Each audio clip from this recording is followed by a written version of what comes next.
Your gut is your second brain. It holds hormones like dopamine, serotonin, oxytocin, hormones that produce feel good, happy, joyful emotions, which ultimately help you move throughout your day. When you have a healthy gut, you have more life force energy, motivation, devotion to show up in your day. You also have a ball of nerves that can tell you when you're in your flight, fight, fawn, or freeze response. So before we dive into today's topic, my name is Ashlee. I help people create a lifestyle mixed with the deep inner work to get you from where you are to where you want to be, which is ultimately your dream life, the life that you came here to live.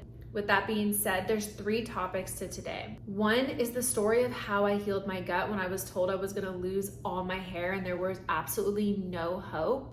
2, we're gonna talk about things that you can do energetically and emotionally to know when your body is in a flight, fight, fawn, or freeze response to calm down your gut and the ball of nerves that reside there.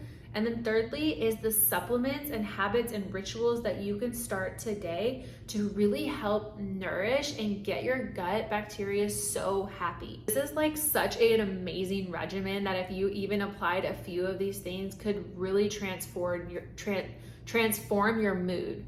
Okay, to start off, just a little backstory on the whole like losing all of your hair. When I was 22, I had pustules on my scalp. I was losing like balls and balls of hair. I was in a mentally just not a good place. Being such a young woman, losing your hair, it's like your crown of glory. It was the hardest thing I've ever been through. I developed an autoimmune disease called lichen planopilaris, which was really rare at the time. And I had just gone out of nursing school and the doctors could not figure out what it was. So I actually self-diagnosed myself through a YouTube video I found, and then found the doctor that studies this rare thing in Beverly Hills. When I went to her, she wanted to do all these treatments on my scalp, and she said, just be prepared, you're gonna lose all your hair. I remember leaving the office that day, and I did not feel very good. I was driving home, and for a split second, I had thoughts that were not really nice about myself. Like I didn't know how I was gonna move through this. Anyways, that created a whole momentum in my body. I was like, F this, I am definitely gonna heal this, because if you know me, like I don't settle. I don't settle for anything. So anyways, I decided that day I was gonna heal this. Not only was I gonna heal this, but I was gonna have a full head of hair. And I remember from nursing school, it was like, if 80% of your immune system's in your gut, how do we heal the gut? And just so you know, like 10 years ago, this was before gut healing was even a thing. Like gut healing is an everyday topic now.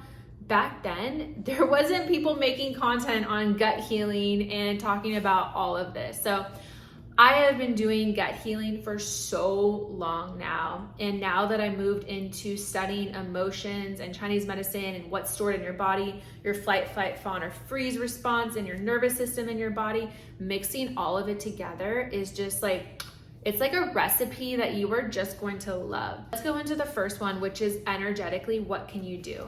When your body goes into a flight, fight, fawn, or freeze response, have you ever noticed when your solar plexus or your tummy gets really tight, or like you just get like a tummy ache, or like it just gets really tight, and sometimes like you can even feel like a pain. You might even suffer from ulcers.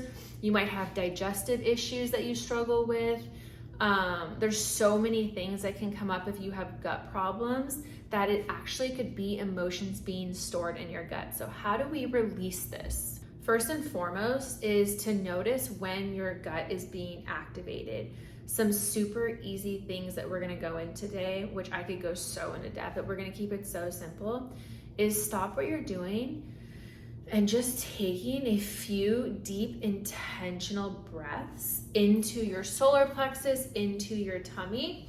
And you're gonna take your fingers and you're gonna do a little bit of energy work. I love doing this. Sometimes intentional breathing with energy work can really transform. So as you're breathing deep, imagine the air going all the way into your gut, and you're gonna take your fingers and you're going to imagine with your mind's eye in your gut relaxing and separating the muscles inside as you move. So it's like I'm feeling my muscles tight inside, but my mind's eye is in my gut, and it's just slowly opening and separate, like a little massage. It's separating the muscles. Maybe letting out a sound. Like, what does it sound like with the tension? It could be weird sounds. Sometimes it's like, sometimes it's like, sometimes it's a big sigh. Sometimes it's just you need that awareness with breath and movement to relax that ball of nerves. Another thing you can do is a little breathwork journey where it's like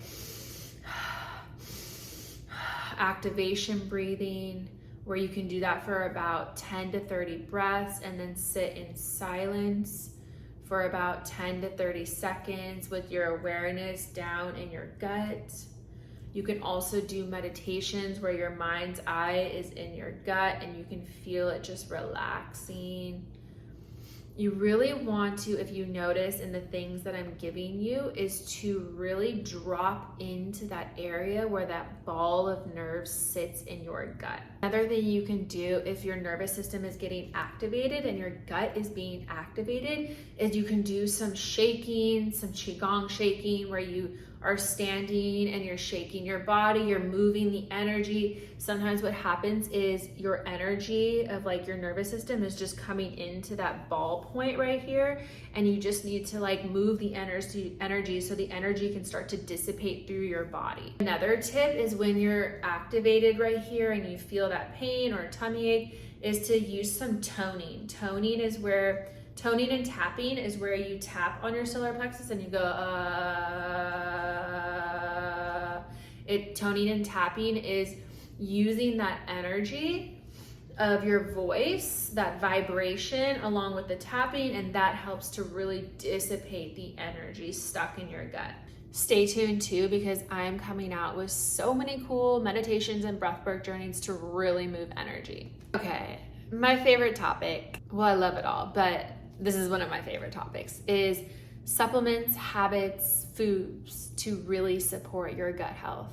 Now, as we start to talk about this, I don't want you to get overwhelmed, and you might already do some of it, but I'm gonna kind of just give it all to you, and you can take what you want and implement as you want and come back to this video to find more. Before we dive into what you're eating and putting in your mouth, let's start with the tongue. Oral care is so important for your gut health. Oil pulling, Ayurvedic, where you're putting oil and you're swishing your mouth for about 10 to 15 minutes in the morning, really helps pull the bacteria. Everyone should be tongue scraping to get the bacteria off your tongue. Like, if you think about it, if you're not getting all that bacteria off your tongue and you're eating and drinking all day, all you're doing is putting that bad bacteria back in your mouth. And your tongue runs all the way down to your tummy. So you really want to make sure that you're getting that bacteria off your mouth. Flossing, mouthwash, really good oral hygiene. Okay, now for foods. Foods that are really important for gut health is prebiotics and probiotics. Prebiotics are things such as like asparagus, onions, certain types of fibers, prebiotic foods. There's certain teas that you can drink. I'll leave a little list right here for you of all the prebiotics so you can screenshot and come back to it. So why prebiotics are so important is prebiotics are essentially the fertilizer to help promote the growth of the probiotics. Probiotic foods are really important for gut health, and probiotic foods are really good for gut health. So probiotic foods that you want to be implementing into your diet, and I would start small and see how your tummy reacts, especially if you're new to this. I implement quite a bit because I just love probiotic foods. Probiotic foods would include fermented foods, fermented pickles, sauerkraut, carrots, onions, kimchi. All of that is so good if you want to keep different ones on hand and then eat a forkful at each meal. A forkful, like 1 to 2 forkfuls a day to start, and then you can work up to like a bite before each meal. Now I do about 1 probiotic food about each meal now. Like I'll have a pickle at night, maybe, I don't know, I just mix it up. Some other things, I love like coconut cult milk yogurt, which I have like a spoonful on an empty stomach, or kefir, you can do like a little shot of, great for gut health. I will leave a list of probiotic foods right here for you to screenshot, which is so, it will just change your life by implementing these things. And also really pay attention though to what feels good. Like if you eat one thing and it doesn't feel that good, then I would not eat that again and work up to eating something like that. I also love like teas or kombucha, any kind of like prebiotic or probiotic drink, because you don't always want to eat something. So those are always really good to have on hand. Other things I love to do is like a ginger shot after a meal, or maybe even mix with like some sparkling mineral water. And you have to remember too, like with all of like the supplements and foods, it's so important to mix it with the emotional aspect of like meditation and mindfulness. For instance, before you eat, like I would sit down for a minute with your food and take a few deep breaths, connecting with your food and really taking time to chew your food, to drink your water, and waiting 30 minutes before a meal and 30 minutes after a meal to drink. Like I like to have like a sip or two while I'm eating. It's really hard for me not to, but try your best not to like chug a full glass of water and then eat a meal right after. Like try to have like a space in between. My favorite Ayurvedic tips that I ever heard is when you're eating a meal and you're eating mindfully, the second that you burp, your tummy is actually full. And you don't need any more full food. So your tummy's already at like an 80% capacity, and it's telling you like, I'm done. It's so interesting. I don't know if you ever noticed, but when you start to really slow down and eat mindfully, you will notice that little burp that comes up. And now I'm like, oh my God, I'm done. When I used to feel like I had to finish all the food on my plate because that's how I was raised, now I'm like, oh, my body just let me know, like, okay, that's it. That's it for right now. If you struggle with any health conditions or autoimmune, I would highly suggest going AIP, which is autoimmune paleo. It's a special type of diet, which it limits like grains and things like that, which I did for quite a while when I was healing my body and healing my gut. And after a while, your gut becomes so strong that now I can pretty much eat whatever I want. I eat really clean, but I can still eat what I want and not have like a reaction. With all of that said, no matter how healthy you are, your gut can come up with problems, and sometimes you do need to see a doctor to get tests done, which I actually did have to again last year, 10 years later, because so much stuff came up for me last year. It was one of the hardest years of my life, and my whole body just kind of like got out of whack. I put on some weight. It was so stressful, and I actually developed a little bit of mold in my gut and yeast. So I had to heal that, balance my hormones, and get my gut back on track. So much compassion for yourself on this journey, that there is no such thing as like a destination or perfection. Your body will tell you when it's going through something. Your body just holds the answers of like stress. So if things do come up and you do need to see a naturopath, a doctor for gut tests or treatment, just know it's part of the journey of life. Like your body is just like, hey, like there's something going on, like we need to take care of this, and then you get right back on track. But these tips will help keep your gut and your immune system so strong.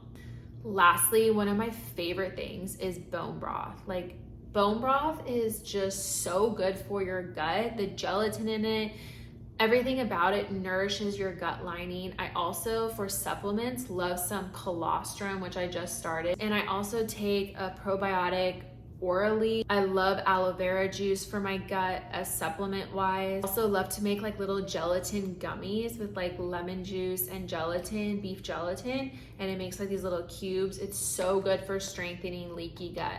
Okay, I know I just threw so much at you, and I tried to like simplify after all the years of learning all the gut healing tools of a decade, because I know there's so many things online, you get bits and pieces, but I wanted to give you like everything in like one little scrunched up little package. So even if like you just go back and like know like a few things resonated with you, Trust your instinct. That is your body. Like when you're resonating with 2 or 3 things, that's your body saying like, hey, that's what I want. It's like having a craving.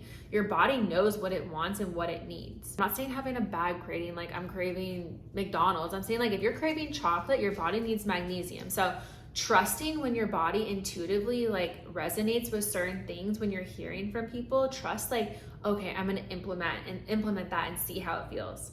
Anywho, I hope that helped, and I hope you implement it and have a happy gut, because happy gut means happy emotions, and happy emotions means devoting yourself to your dreams, and you deserve to live out your dream life.